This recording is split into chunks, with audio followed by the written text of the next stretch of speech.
Well, as you can see, my mattress is on the floor, and I did not think that was going to be the case when I moved in here. I was able to smash my mattress up the staircase into this room, but I was not so lucky to be able to get my box spring up here. So I had to solve that problem and figure out how am I going to put my mattress back on my bed frame without a box spring.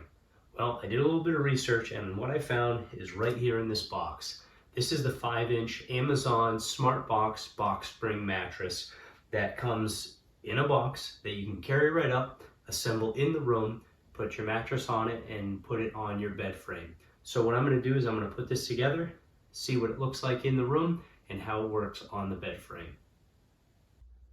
All right, as you can see, I have my bed frame all put together. I have the box spring all put together, which took me less than 8 minutes to assemble it. I was really happy with how easy and simple the assembly was on this. This fits perfectly in between my bed frame, and it is ready for a mattress to go on top. I give it a thumbs up.